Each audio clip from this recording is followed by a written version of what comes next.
Baik, Assalamualaikum warahmatullahi wabarakatuh.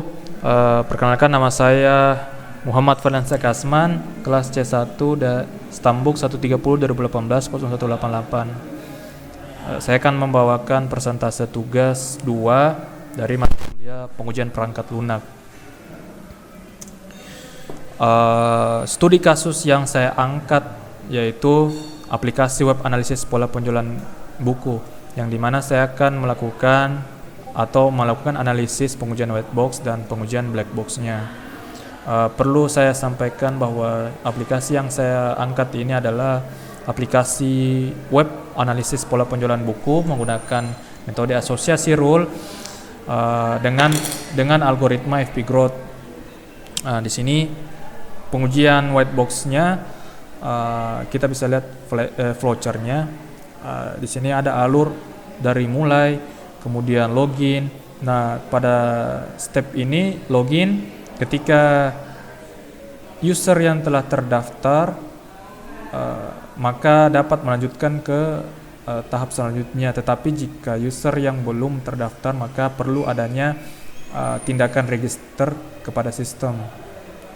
Lanjut kepada user yang telah terdaftar sebagai user pada sistem ini, maka terdapat tampilan menu. Nah, di sini tampilan menu ada 3 tampilan, yaitu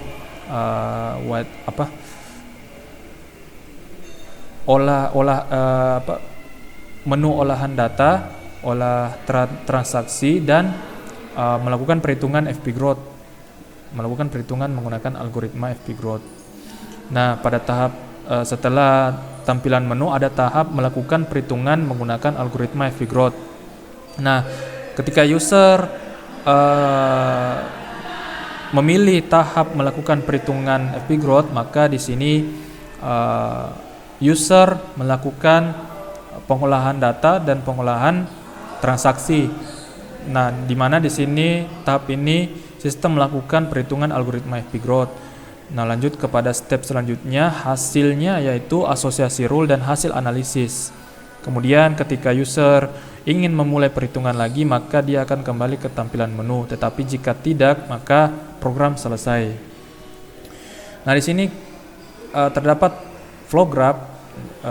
Di sini ada keterangannya node 1, node 2, node 3. Yang dimana node 1 di sini menunjukkan login, kemudian 2 register, 3 memilih menu, 4 melakukan analisa, kelima hasil analisa, dan yang terakhir node ke-6 pilihan mulai kembali perhitungan apabila user ingin melakukan kembali perhitungan pada data yang telah dimasukkan. Kemudian lanjut ke cyclomatic. Nah, di sini sesuai independent path ada 4 path yang tercipta. Nah, path 1 di sini ada 1, 2, 3, 4, 6. Kemudian kedua 1, 2, 1, 3, 4, 5, 3, 4.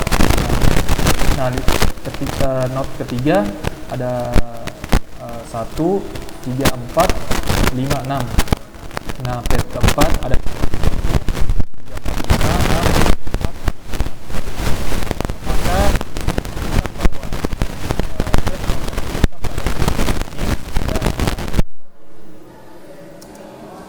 Nah, kesimpulan pengujian whitebox pada studi kasus aplikasi yang saya angkat, whitebox merupakan salah satu metode testing untuk sebuah aplikasi yang dimana pengujiannya didasarkan kepada pengecekan ke dalam detail rancangan.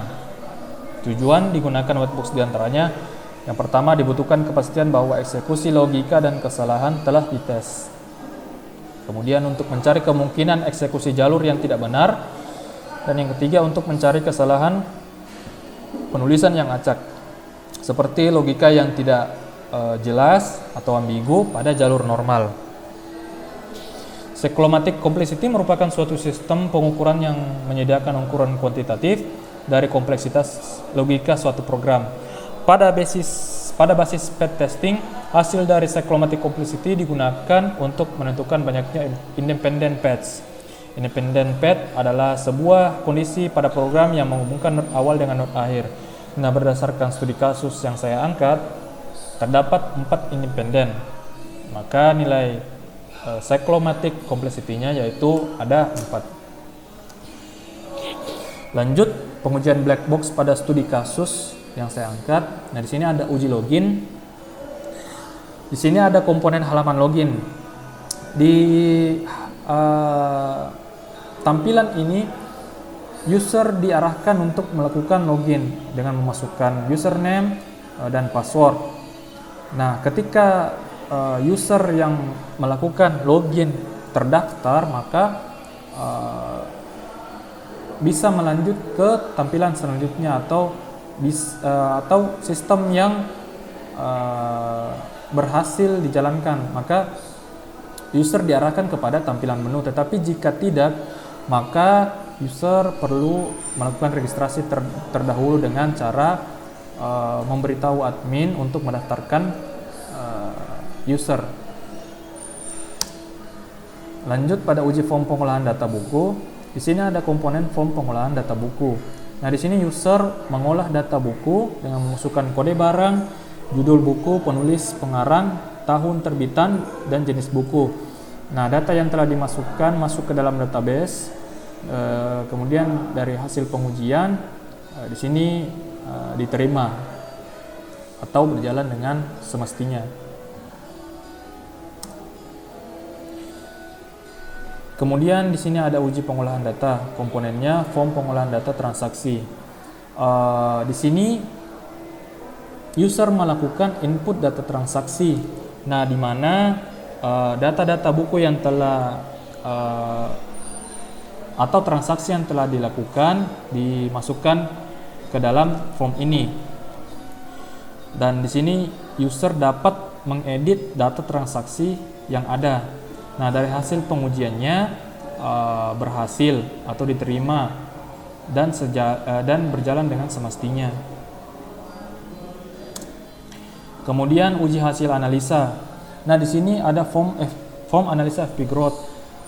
Dari hasil edit atau pengolahan data transaksi tadi, maka sistem melakukan perhitungan dengan menggunakan algoritma FP growth. Nah, di sini ada memasukkan nilai minimum support dan nilai confidence.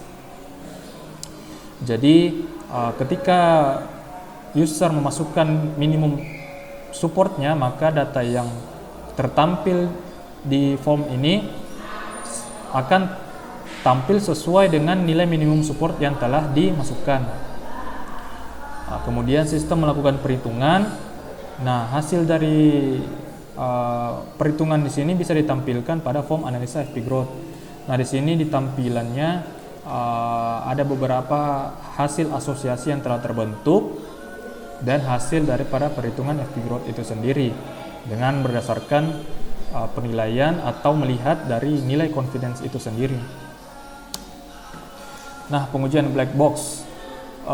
Kesimpulan dari pengujian studi kasus yang saya angkat yaitu pengujian black box adalah pengujian aspek fundamental sistem tanpa memperhatikan struktur logika internal perangkat lunak. Metode ini digunakan untuk mengetahui apakah perangkat lunak berfungsi dengan benar. Pada metode ini data uji dibangkitkan, dieksekusi pada perangkat lunak, dan kemudian keluaran dari perangkat lunak dicek apakah telah sesuai dengan yang diharapkan. Black box juga ini bisa disederhanakan bahwa kita mau melihat apakah fungsi-fungsi yang telah dibuat itu berjalan sesuai dengan penulisan programnya.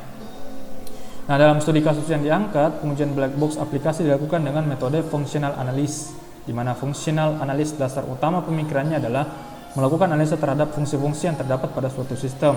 Yang tadi saya katakan, apakah fungsi-fungsi tersebut mempunyai kinerja sebagaimana yang diharapkan atau dispesifikasikan.